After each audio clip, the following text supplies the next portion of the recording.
Abhin Chhabra, and I'm a developer on the Bitbucket team. And today I'm going to talk about all the new and shiny things in Bitbucket that have been created since 2015 Atlas Camp. So last year at Atlas Camp, we released the first implementation of Atlas Connect for Bitbucket.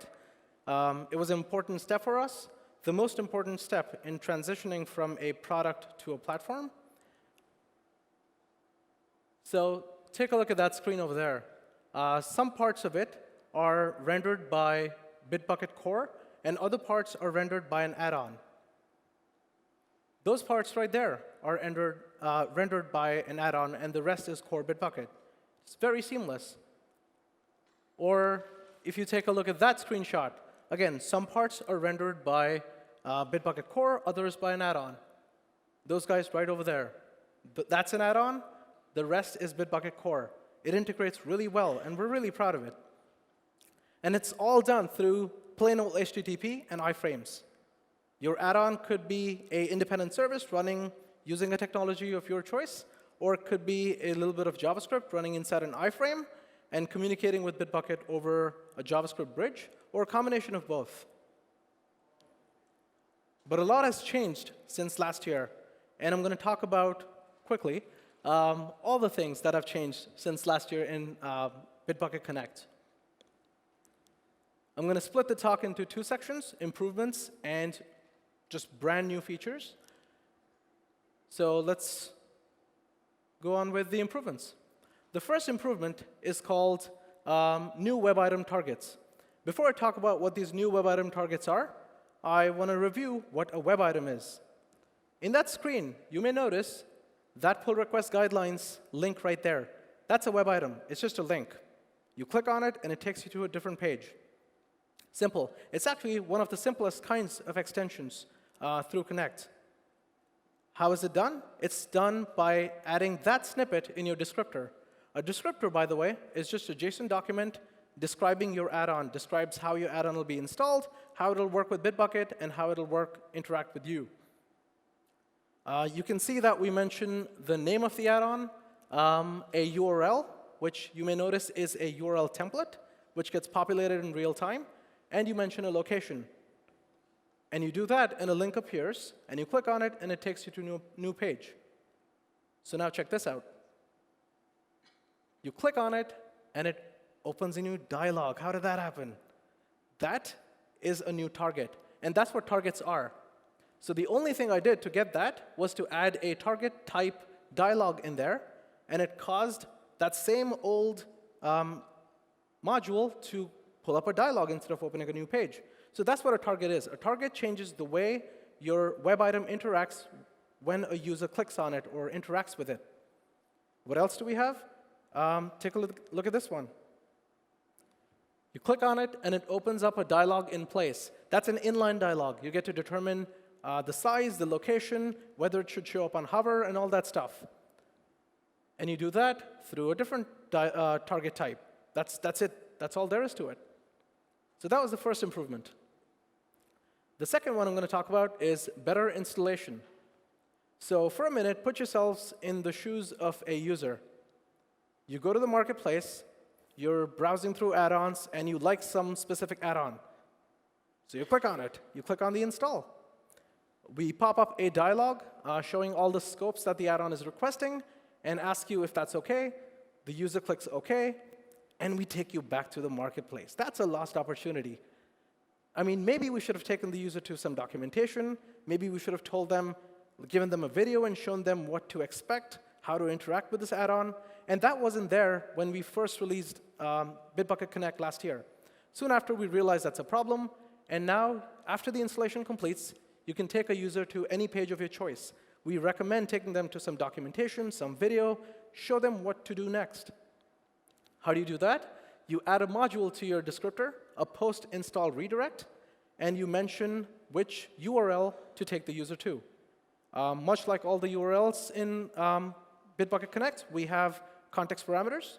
So these context parameters get populated in real time depending on the user. In this case, the user's UUID and type.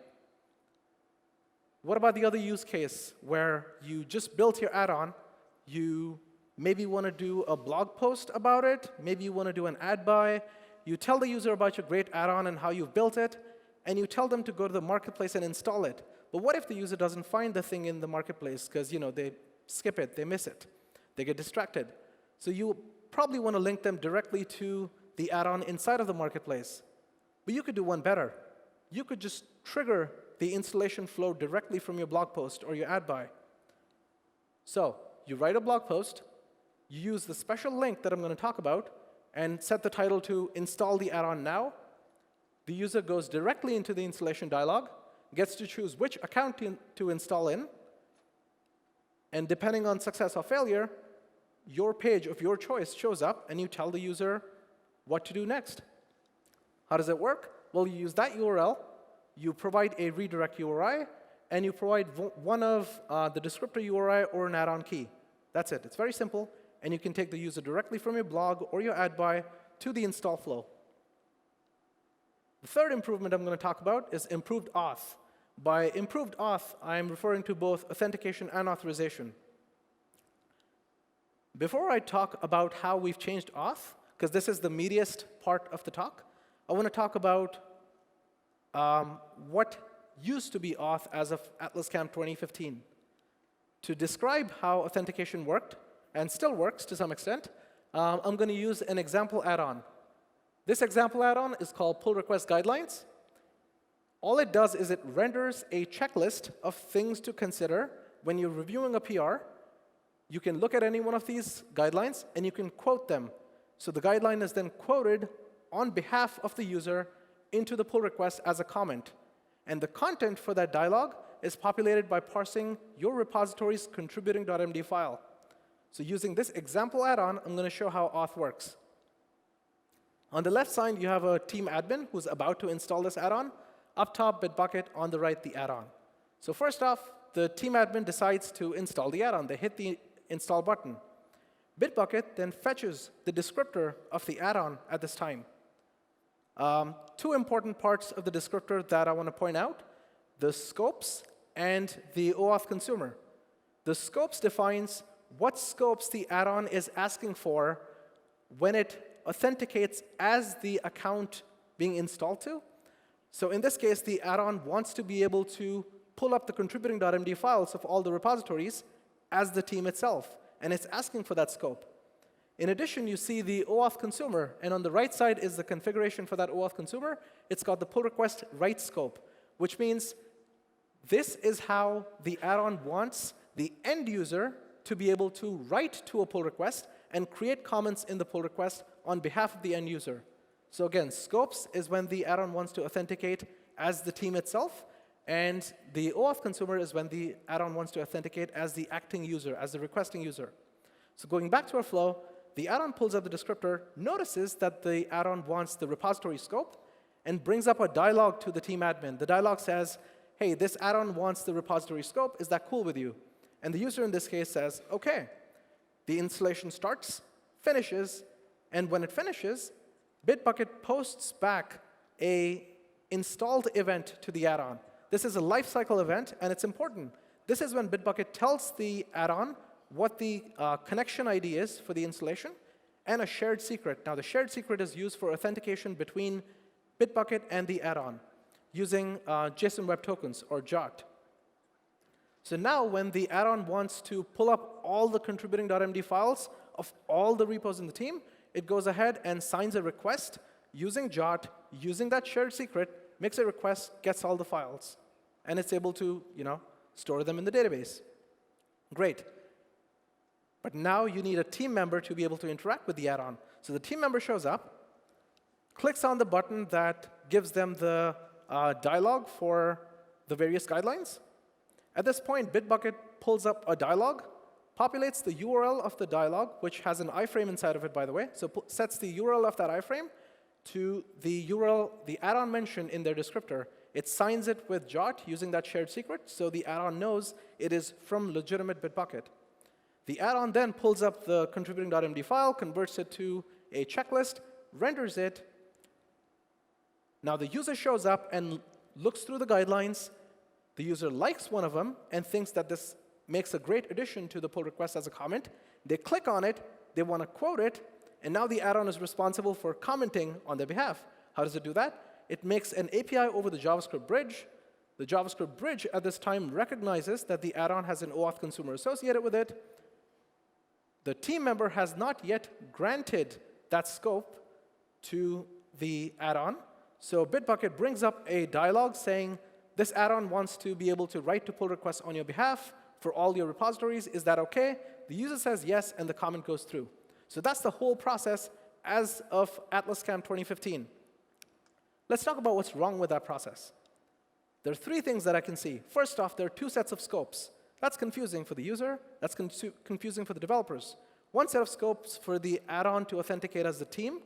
Another for the add-on to authenticate as the requesting user. It's confusing. There are two approvals. You had to approve once to install the add-on, and you had to approve once when you wanted to comment. So think of the point of view of the team admin. The team admin potentially has to do two approvals.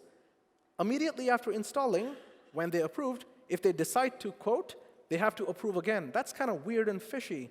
They first get a repository scope approval and then a pull request write approval. And the third, and this is the worst aspect of the current flow, is that the token generated as a result of that OAuth dance for the pull request write scope, that token can be used to write to pull requests not just of the team that the add-on was installed in, but all the teams the team member is part of. So if the team member was part of two teams and one of them installed the add-on, the token generated can be used to access the other team as well. That's not very secure. So what did we do to fix it? Well, we have a new auth mechanism, and the way to trigger it is to just remove the OAuth consumer from your descriptor. You just remove it, and you notice that I've also updated the scopes up there with repository and pull request write. Pull request write technically also means repository, but I've mentioned it for clarity.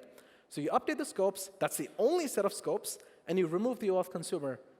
The installation happens exactly how it happened before, but this time when the team member decides to quote the PR, Bitbucket is able to just go ahead and make the call over the JavaScript bridge. Sorry, the add-on is able to make the call over the JavaScript bridge, and the comment just goes through. There is no grant. It's a different type of token that was used to make that request. It's not the OAuth token used previously. This is a special type of token, and the properties of this token are, it is restricted to the same scopes mentioned in the descriptor. It is also restricted to the repositories and the resources owned by that team that the installation happened in, and it's very short-lived. So because of the very, very narrow scope of this token, we didn't feel the need to bring up another confirmation screen for the end user, because we really are just emulating the single-tenant use case instead of the multi-tenant use case. So it's a safer mechanism, and it's better user experience. All right, moving on. This is the fourth improvement that I want to talk about, easier development with webhooks. Let's talk about what a webhook is. A webhook is a mechanism by which you can trigger an event using an HTTP request to an external service when something happens in Bitbucket. How does it work with Connect? Well, you mention a module, you mention a URL, and the type of event you're interested in. So when that event happens in Bitbucket, a request is fired to that URL. Very simple. So what's changed? Nothing's changed in the mechanism of webhooks themselves, but we realized over time that developing with webhooks could be troublesome sometimes. So let's say you're developing an add-on on your local machine. You set up that add-on with Bitbucket. Bitbucket fires a request as a webhook, and it doesn't arrive. Why is that? It could be network connectivity. It could be a firewall. Maybe you didn't set up the webhook correctly. It could be one of the many reasons. How do you debug that? You can. It's just harder. And we thought we could make that easier. So the thing we've done here, if the video starts playing, so you notice that on the top there's an item called Hello World Abhin.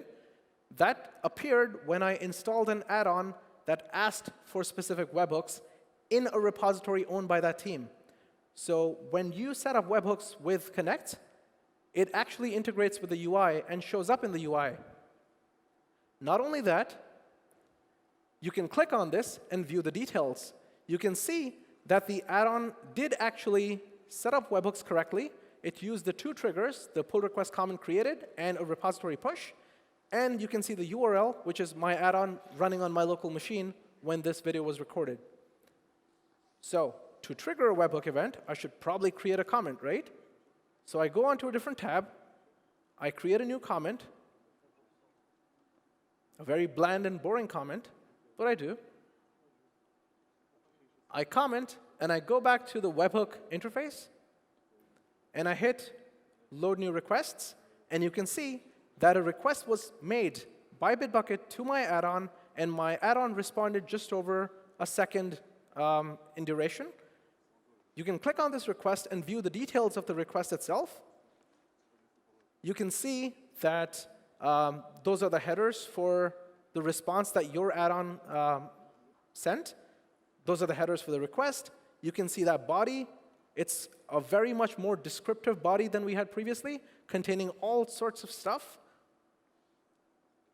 And if you realize you had made a bug and you wanted to try again after fixing something, you can just fire off a repeat of the previous request without actually having to perform that event yourself. You can re-trigger webhooks very easily. So what's improved is it integrates with the UI. There's improved troubleshooting. You can see the actual body of the request fired. You can replay. And it's a more descriptive payload. Sorry. Remember that you don't have to build a connect add-on in order to use webhooks. Webhooks are also a standalone feature. So now I'm going to go over the new features. First off, build status. What's a build status? Well, a build status is a status that you can post, your add-on can post, for any commit inside of Bitbucket. So in this example, when the user pushes to Bitbucket, Bitbucket notifies an external service of the push.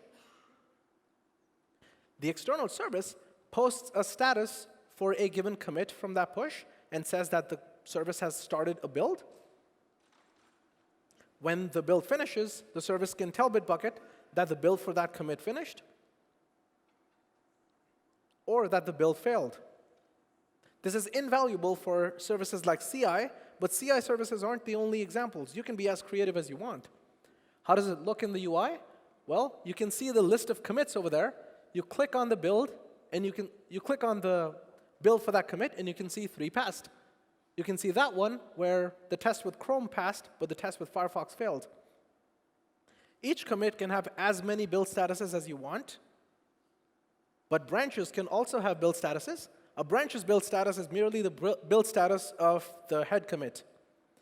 And a pull request can also have a build status, which is merely the build status of the source branch. What can you use build statuses for? Well, you know, there's the usual tests, linting, actual package building, whatever. Those are usual cases. But you can be creative. You can add arbitrary code quality metrics and pass or fail builds based on that. You can have something about, you know, the test coverage has to increase as compared to the parent commit. You can have that criteria, post to build status. You can even have a build status posted on whether the number of WTFs in the code has increased compared to the parent commit. Like, you can do whatever you want. You can be as creative as you want with build statuses because they're so simple and generic. Now, moving on to the next feature, linkers in Connect. What's a linker? Not that guy. In this screenshot over here, you can see the description that says, for more details, view proj1234. When I typed that description out, I did not make a link with proj1234. I just typed proj1234. And Bitbucket recognized that pattern, proj1234, and made a link out of it. And at the bottom, you can see the link goes to my add-on. How did I do that? Well, there's a linker module.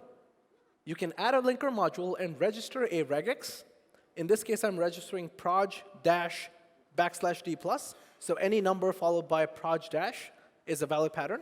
Whenever a user enters any input in a comment, description, whatever, containing that pattern, Bitbucket will convert that given token to a link. So you can see the type href. And the link will be generated as project/1. \1 is capture group number 1, which is why there's round braces around the regex. So you can, if you have a service that you're trying to integrate with Bitbucket, and the service has well-known IDs, let's say Jira. Jira does use this, by the way. So when you have a project in Jira and you mention the Jira key, Bitbucket converts that to a link. Now, you can have that functionality in your add-on, too. But href is not the only linker type in town. Check this video out. I go into a pull request. I go to a comment. I type out open curly brace, meme, pipe, no upper text, meme, some text below, pipe, type of meme, closing tag, and comment. And bam. There's a meme generator inside of Bitbucket that you can make using linkers. Isn't that crazy? And here's how you do it. There's going to be some regexes. You have a linker type, and the only thing special about this is the type image. You can actually take any pattern of user inputted text and convert that to an image with the source of the image set to that URL. And this whole add-on, this meme generator, is just a 10-line descriptor. The whole add-on is 10 lines long, and it does a meme generator. That's kind of awesome. And you can do that for things like build statuses, weird images you want to insert in comments for whatever reason. You can do all of that. And the last item here is the Fileview module. This is actually, I've saved it for the last because it's the most impressive of them all. So here, I'm going to play a video from one of our partners, Stillsoft, who've developed an add-on using the Fileview module. This is how you can display GeoJSON files inside of Bitbucket. Typically, they would be just a JSON blob, but you can render them as an actual map using this add-on. Why? Because you're able to display any add-on however you like using this module. What about 3D files? Typically, they would appear as view raw, but now you can have them running inside your iframe with arbitrary JavaScript to allow the user to interact with any file of your choice.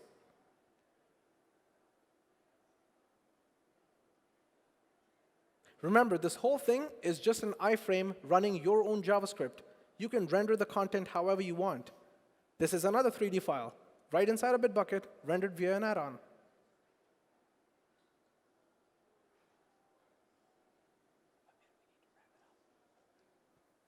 How about CSV and TSV files? That is typically how a TSV would appear inside of Bitbucket native. But with this add-on installed,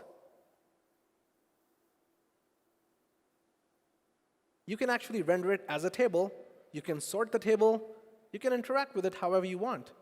PDF files also viewed right inside of Bitbucket.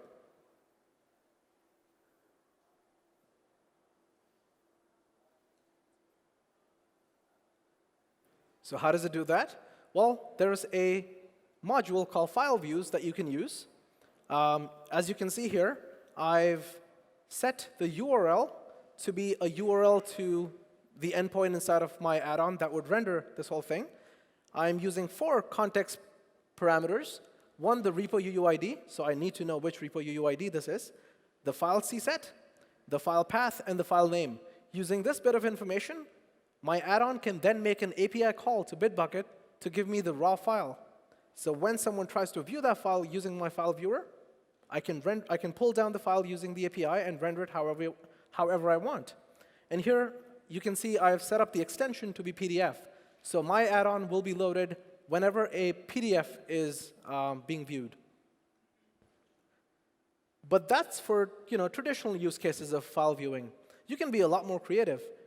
So this one by Tim Pedersen, who is actually a very creative person, lets you view the package.json files for node projects. So a package.json file just lists out the dependencies of your JavaScript project. But you don't have to render it as a JSON document.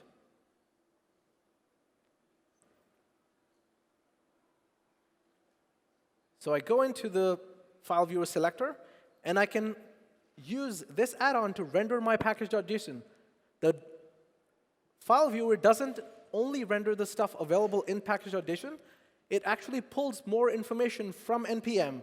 So the description of each of these dependencies, the versions, the license, that's not available in the package.json file. That got pulled in using an API and got populated here. This is a better way to view a package.json file. In fact, at the bottom, you can see it even shows you which versions your dependencies are on and whether those dependencies are out of date.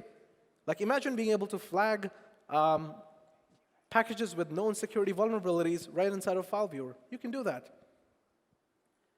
But this is not the most creative thing I've seen Tim do. Something more creative is this new file viewer that allows you to view any file as a game. This is an actual video of the actual file being viewed right now. When I recorded this video, I was actually playing this game with my arrow keys, making the bucket jump, and viewing that file right there. The point I'm trying to prove using this video is you can do whatever you want with this file viewer. You can be as creative as you want and render any file however you want. It's really powerful. Well, that's actually all I have for today. If you have any questions, come chat with me. Thank you.